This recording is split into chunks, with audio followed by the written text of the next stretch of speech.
I now turn to the constitutionality of Section 1171G and H of the UPDF Act. The controversy as to the constitutionality of those statutory provisions has arisen in numerous cases with varying results.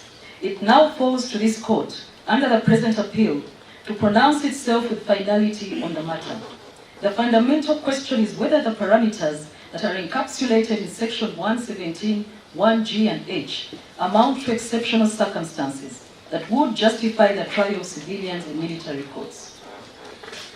The law is a major component of public policy and would thus be vital public policy consideration for the justification of the trial of civilians in military courts. Indeed, I am alive to the duty placed upon Ugandan citizens under Objective 29 and Article 3.4 of the Constitution to uphold and defend the Constitution and the law. This perhaps explains why criminal law considers a person that aids or abets the commission of a crime or has a common intention with others in the commission of a crime is criminally culpable. Reading Section 1171G of the UPDF Act, together with Section 191C of the Penal Code Act, would suggest that a person that aids or abets a serving or active military person in the commission of the service offences delineated in Part 6 of the Act would be deemed to have taken part in committing the offence, be guilty of the offence if proved, and may be charged with actually committing it. In practical terms, Ayume Francis in Criminal Procedure and Law in Uganda posits that a person who aids and abets another in the commission of a crime may be joined in one charge sheet and tried together with those who actually commit the crime, but the particulars of the offence must clearly indicate the role of the aider and abetter.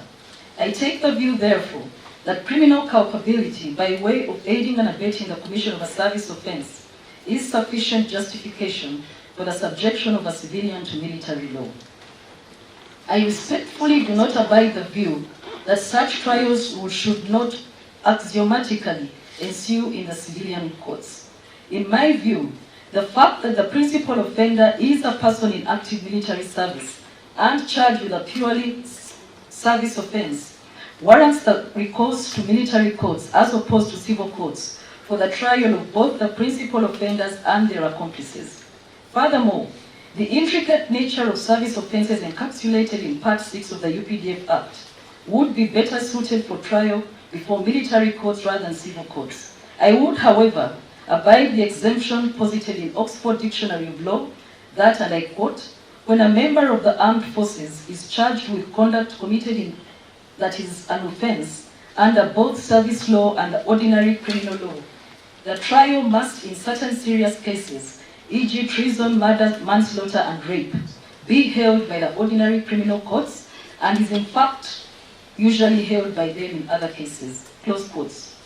I would construe this position to draw a distinction between the pure commission by a military person of a service offence on the one hand and a service offence that is also available as a civil offence.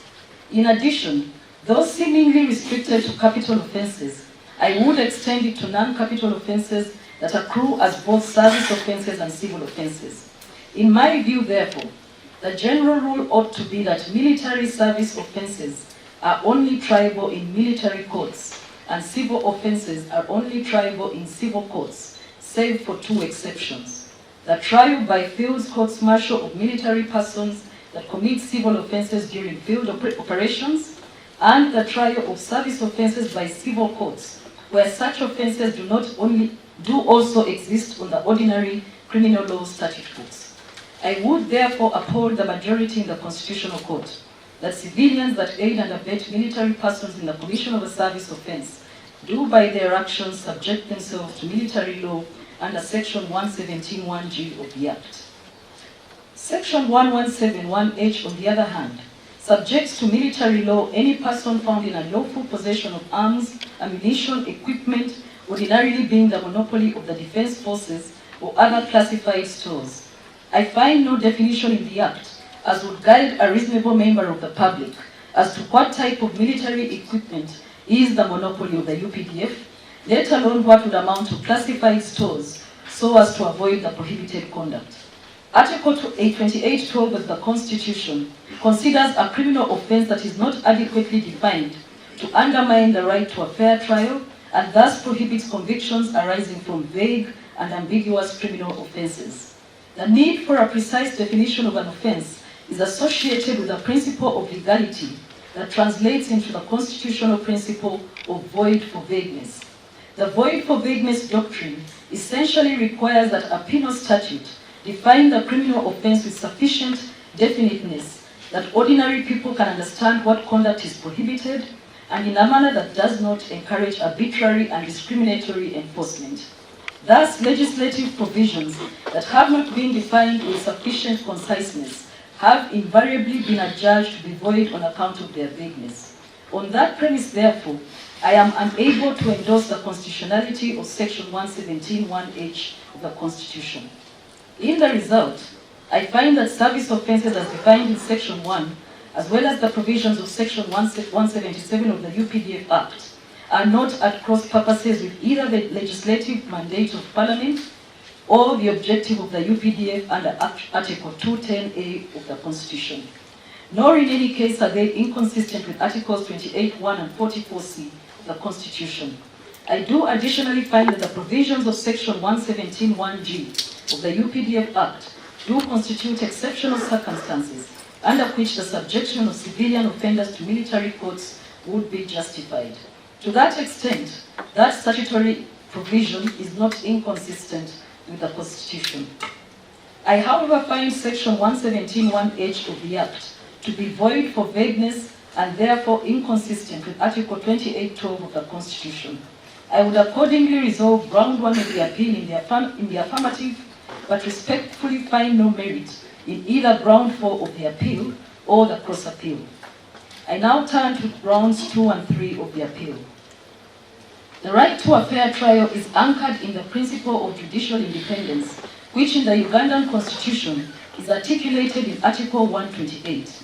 In the same vein, Principle 13 of the Draft Principles of Military Tribunals proposes, I quote, "The organization and operation of military courts should fully ensure the right of everyone to a competent, independent, and impartial tribunal at every stage of legal proceedings.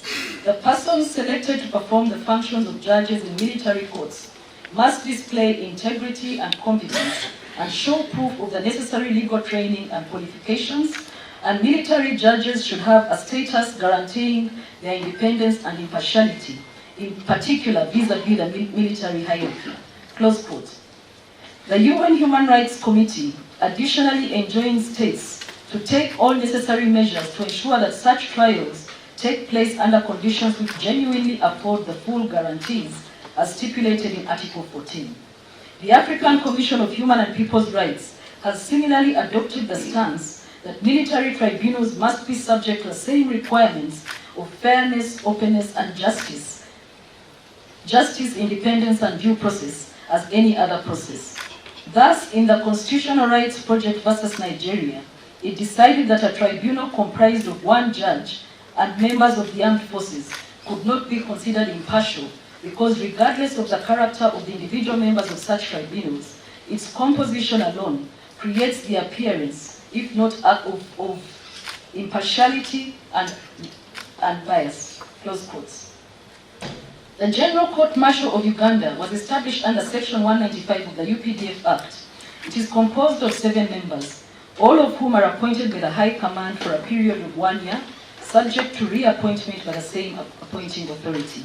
Its membership is solely comprised of military persons, with no provision whatsoever for their professional qualifications. Neither are such qualifications provided for its reserve members. Therefore, although at any one time the actual members of the General Court Martial could very well possess the requisite qualifications, its de jure composition is purely restricted to qualification on the basis of military service. In Inkawa versus Turkey, the European Court of Human Rights, the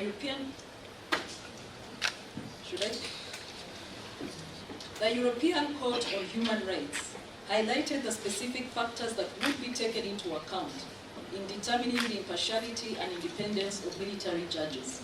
The court astutely identified the crux of the matter as the confidence which courts in a democratic society must inspire in the public, and above all, as far as criminal proceedings are concerned, in the accused. It further deduced the parameters that will support the independence and impartiality of military judges, to include the same professional training as civilian judges and the enjoyment of constitutional safeguards identical to those applicable to civilian judges.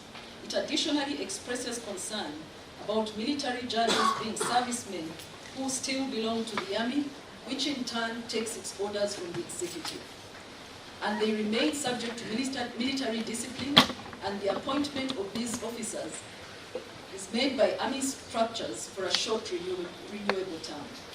That decision is most persuasive on the standard of independence and impartiality expected of military judges or military courts. In any event, the concerns expressed in it are re-echoed in Principle 13 of the Draft Principles on Military Tribunals. Paragraph 7 of that draft principle emphasizes equivalence in professional qualifications, ethical standards, and constitutional safeguards between judges in civilian courts and their counterparts in military courts as a safeguard for their independence and impartiality.